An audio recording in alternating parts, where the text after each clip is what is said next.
Mais Ryan Cherki, aïe, aïe, aïe, aïe, aïe, quel joueur, quel joueur. J'en suis encore, franchement, il m'a épaté. Il m'a vraiment épaté. Pourtant je le connais, hein, je le connais depuis, que je l'ai découvert, il avait 15 ans à l'époque et il a toujours ce enfin, il respire le football. C'est aussi simple, que ça et dire qu'il y en a je suis tombé de ma chaise. Il y en a qui déblatèrent sur lui, il y en a qui doutent de sa capacité à évoluer au plus haut niveau, mais laissez-moi rire, vraiment. Vous êtes des pisse-froids. Je ne sais pas comment vous voyez le football. Moi, c'est le football que j'aime, celui, que propose, Ryan Cherki et alors oui, tout le monde va reconnaître son talent, on ne peut pas faire autrement, mais il y en a encore qui lui reprochent ses replis défensifs. C'est ces reproches qui lui ont coûté sa progression. Alors il est encore très jeune, il a 21 ans, mais c'est un joueur qui aurait pu évoluer au plus haut niveau dès ses 17-18 ans. Alors, il côtoyait l'équipe première de l'Olympique lyonnais.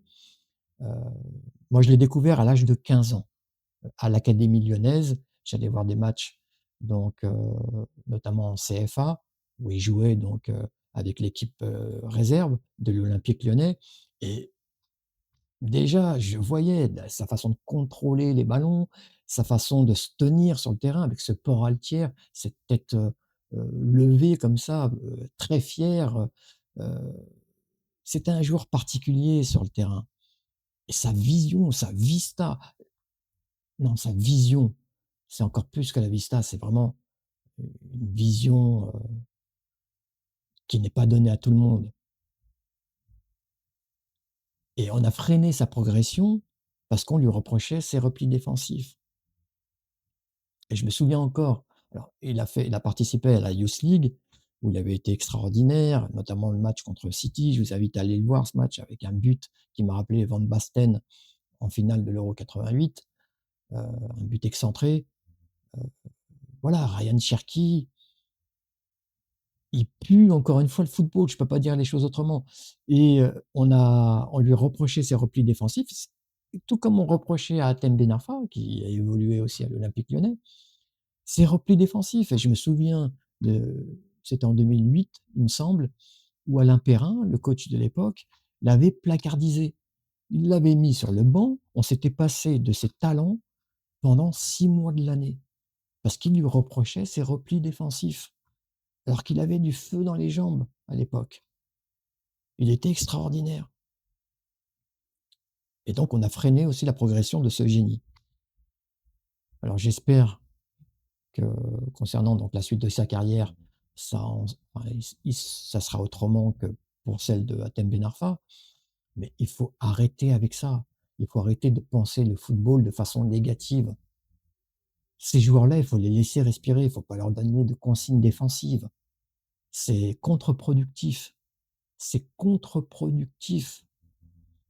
Ces joueurs-là, il faut leur accorder toute la liberté nécessaire pour qu'ils puissent s'exprimer. Leur dire: «Concentre-toi sur les 30 derniers mètres adverses et t'occupe pas du défensif». Alors oui, ne me faites pas dire ce que j'ai pas dit. La défense, c'est important, on va pas mettre 11 attaquants dans une équipe, c'est clair.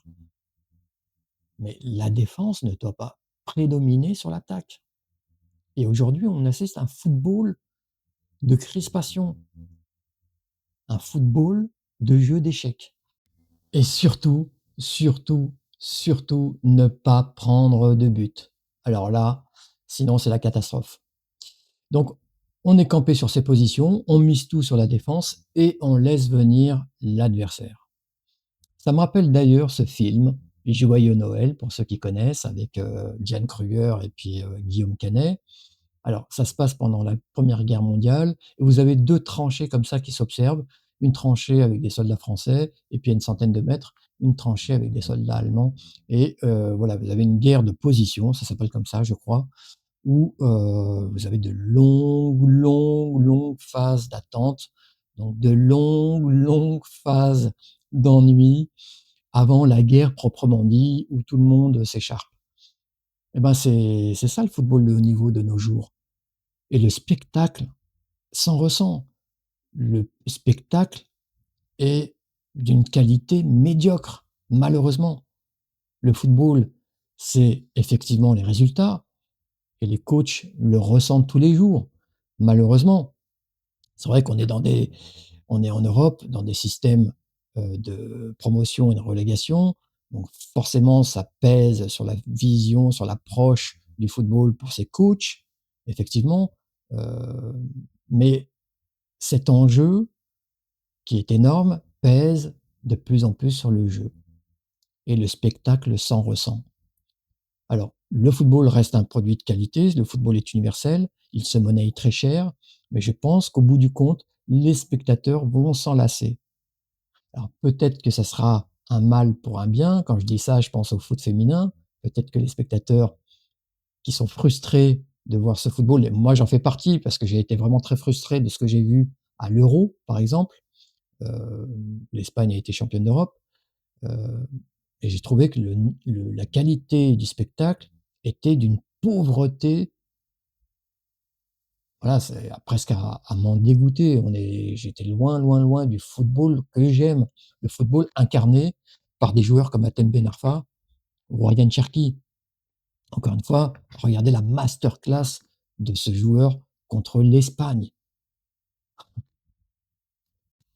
Et si on parlait des stats aussi de Ryan Cherki contre l'Espagne, j'ai parlé de masterclass, un but, une passe décisive, une avant-dernière passe qui est, pour moi, comme une passe décisive. Tellement elle met bien Malo Gusto, qui n'a plus qu'à centrer, devant le but. Alors il faut le faire, mais qui n'a plus qu'à centrer comme il faut, donc pour qu'un défenseur espagnol marque contre son camp. Donc voilà l'apport de Ryan Cherki sur le terrain après son entrée. Il a failli quasiment à lui tout seul renverser le score, renverser cette équipe d'Espagne. Si vous indiquez quand même le niveau, de ce joueur.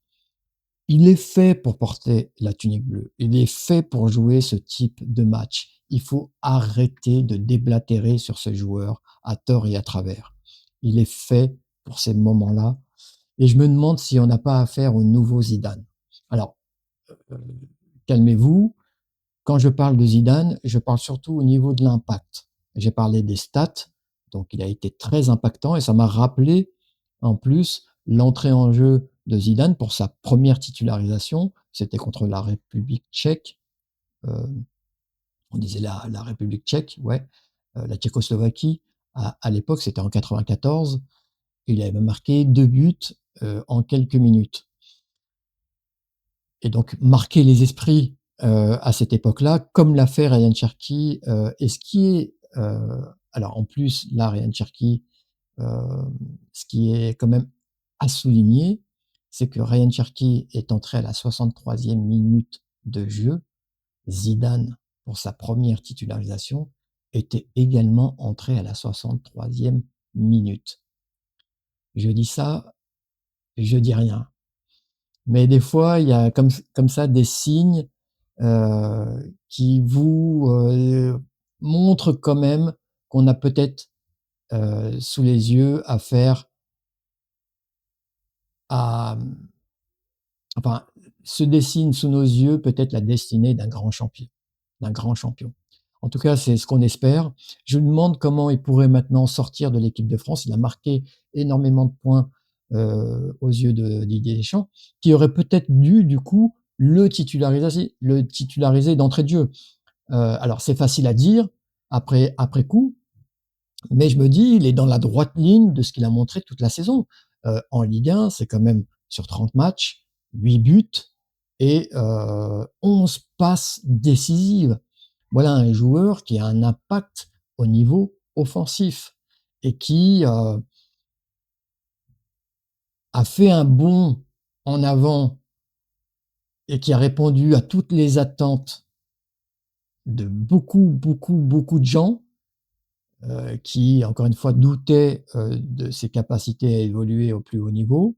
Là, il a fermé des bouches, énormément de bouches, même s'il y en a encore qui parlent, à tort et à travers, selon moi, parce qu'il suffit quand même de voir, Le match qu'il a livré contre, Francfort qui a été, je pense, le summum de ce qu'a pu proposer l'Olympique Lyonnais cette année.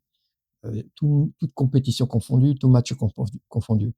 Donc une équipe qui était première ou deuxième de Bundesliga à l'époque, un match de très haut niveau où il a été extraordinaire. Il a fait une passe à un moment donné, alors il a éclaboussé de sa classe, ce match-là, mais il a fait une passe en fin de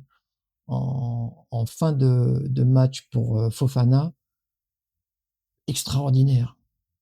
Et c'est ce dont est capable Ryan Cherki, et c'est ce dont il est capable en équipe de France également. Il aurait peut-être dû jouer d'entrée de jeu parce que Didier Deschamps a quand même titularisé un 11. Franchement, c'est beau sur le papier, effectivement, avec 4 attaquants. C'est pas dans les habitudes de Didier Deschamps d'être aussi porté sur l'offensive, mais il a tellement de joueurs offensifs que c'est vraiment difficile de s'en passer. Mais je trouve que c'est des joueurs qui ont quand même des caractéristiques similaires, des profils, qui, voilà, sont quasi, similaires. En tout cas, c'est des joueurs qui sortent d'un même moule pour moi. Ryan Cherki, il est différent, et Ryan Cherki, il peut apporter ce liant qui manque tant à l'équipe de France entre la défense et l'attaque. Moi, si j'étais, Didier Deschamps, avec ce qu'a montré, Ryan Cherki, il peut montrer encore bien plus. Je me concentre sur la défense, sur les milieux défensifs et sur l'animation défensive de cette équipe de France. Je me concentre là-dessus. Donc, exit les joueurs comme, Rabiot, j'en peux plus de ce joueur. Exit les Clément Lenglet, il n'a pas le niveau équipe de France. Et mettez-moi, notamment au niveau des milieux défensifs, 2 milieux défensifs derrière Ryan Cherki qui vont cavaler sur le terrain. Des gars qui ont 3 poumons, comme N'Golo Kanté, par exemple, de ce profil-là, et qui vont, voilà, ratisser le terrain et donner les ballons ensuite à Ryan Cherki, qui va orchestrer le jeu de l'équipe de France. C'est comme ça que je vois les choses. Dites-moi, vous, dans la barre des commentaires, si vous êtes d'accord avec moi ou pas. Pour finir, je pense que Ryan Cherki, pour synthétiser, aurait pu et aurait dû exploser beaucoup plus tôt au très, très haut niveau. Un peu à la manière d'un Lamine Yamal, d'ailleurs.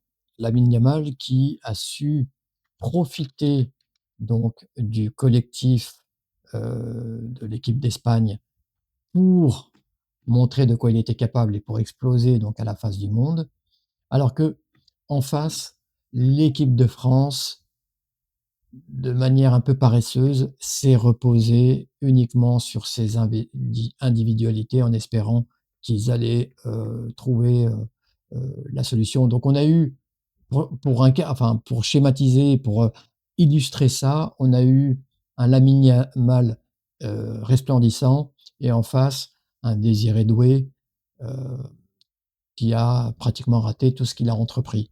Après, beaucoup me diront, et certainement à juste titre, que, Désiré Doué a une saison quand même, énorme, une deuxième partie de saison, énorme, qu'il a été très sollicité, au niveau physique et au niveau mental avec cette finale de Champions League. Ça a dû peser, OK. Mais bon, si Didier Deschamps l'a mis, c'est que, il montrait quand même à l'entraînement, heu, voilà, des garanties, qui pouvaient, nous faire espérer qu'il montre autre chose contre l'Espagne. Je finirai là-dessus, du coup, pour expliquer un petit peu ce qui s'est passé sur ce match. Ça tient en une phrase: une somme d'individualité, enfin, quelle que soit sa force, quel que soit, son potentiel, ne gagnera jamais face à un collectif huilé. À bon entendeur, salut, bavaboum!